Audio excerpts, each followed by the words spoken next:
Salut, c'est Philippe.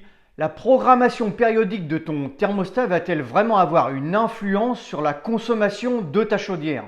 Alors quand on voit la technicité des thermostats depuis quelques années, qui sont entre parenthèses assez compliqués à régler, on peut se poser quand même la question de savoir est-ce qu'on a besoin de tout ça, toutes ces périodes de réglage de chauffage, toutes ces périodes de réglage journalières, ces périodes de réglage semestrielles, mensuelles, pour vraiment avoir une bonne régulation, avoir une régulation qui fonctionne pour son chauffage.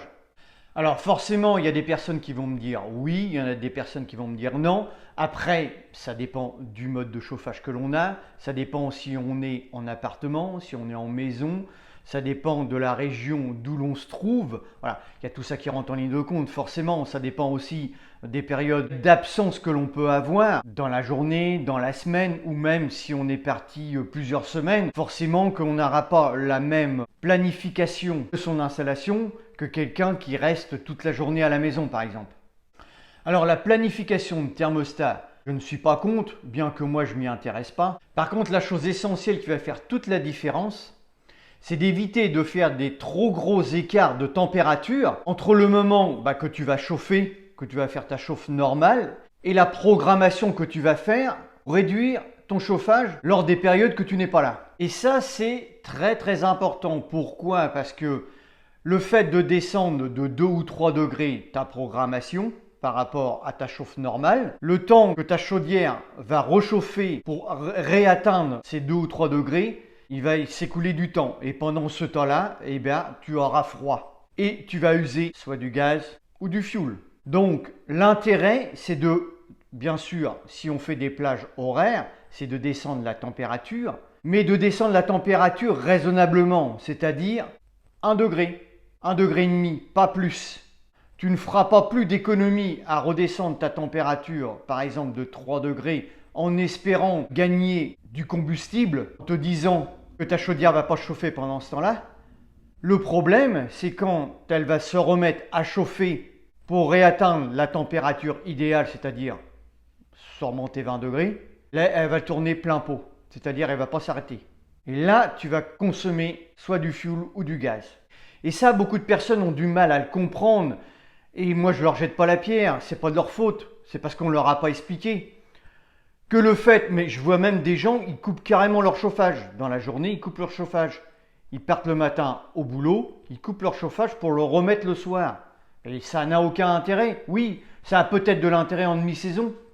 Mais quand vous êtes en plein hiver, quand tu es en plein hiver, qui fait 0, moins ou moins 2 dehors, et que tu coupes ton chauffage pendant même une période de 4 heures, tu rentres chez toi, tu as perdu 5-6 degrés direct.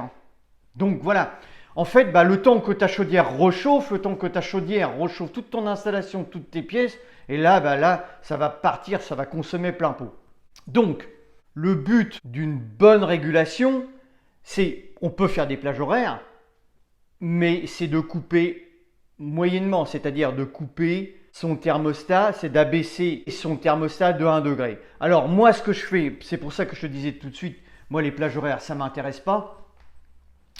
Moi, j'ai toujours la même température. Il n'y a que la nuit que je baisse, c'est-à-dire le matin, du matin au soir, je mets mon thermostat. Alors, mon installation est équilibrée et réglée. Mon thermostat est à 20 du matin jusqu'au soir, c'est-à-dire jusqu'à 11 h le soir. À partir de 11 h le soir, je descends à 19 jusqu'au lendemain matin à 5 h. C'est-à-dire pendant 6 heures, je descends d'1 degré. Et à partir de 5 h du matin, elle rechauffe pour arriver aux 20 degrés. Mais je ne consomme pas plus de fioul puisque mon installation est réglée. C'est-à-dire que mes têtes thermostatiques coupent mes radiateurs une fois que j'ai mes 20 degrés. L'isolation qui fait aussi que je garde ma température ambiante. Donc même en plein hiver, ça peut varier d'1,5 degré. Donc quand la température redescend, ma chaudière se remet en route pour réatteindre mes 20 degrés. Et voilà, ça s'arrête là. Donc il y a quand même une régulation permanente, même si je ne suis pas là. Donc ça, bien sûr, ça fait partie d'un des programmes de régulation que l'on peut retrouver, parce qu'il y en a plein. Voilà, ça en fait partie, c'est-à-dire de garder tout le temps la même température au niveau du thermostat et d'arriver à réguler par rapport à tes radiateurs, par rapport à tes thermostatiques, pour avoir toujours la même température ambiante sans consommer plus en fait. Alors toi, si tu es dans ce cas-là, si tu as des plages horaires sur ton thermostat avec des grosses variations de température et que tu trouves que tu consommes, c'est-à-dire que tu consommes vraiment du combustible, essaye d'affiner ta régulation, c'est-à-dire de faire le sens contraire, c'est-à-dire de garder ce que je te disais tout à l'heure, de laisser ton thermostat comme il est, de laisser la même température sur ton thermostat et de régler tes radiateurs, c'est-à-dire de faire une régulation par tes radiateurs, par tes têtes thermostatiques. Et tu vas voir s'il y a du changement. Ça ne coûte rien d'essayer, tu fais ça sur une semaine et tu vas voir si tu as de l'amélioration, si tu as un meilleur confort de chauffe aussi. Parce que le souci, c'est quand tu baisses ta température trop forte, tu as vraiment une différence de température dans tes pièces et là tu ressens vraiment le froid avant de réatteindre vraiment la température idéale. Là, ça c'est vraiment un manque de confort. Donc si tu es dans ce cas-là, essaye de faire une autre configuration et tu vas voir ce que ça va donner. Donc moi je t'encourage à le faire.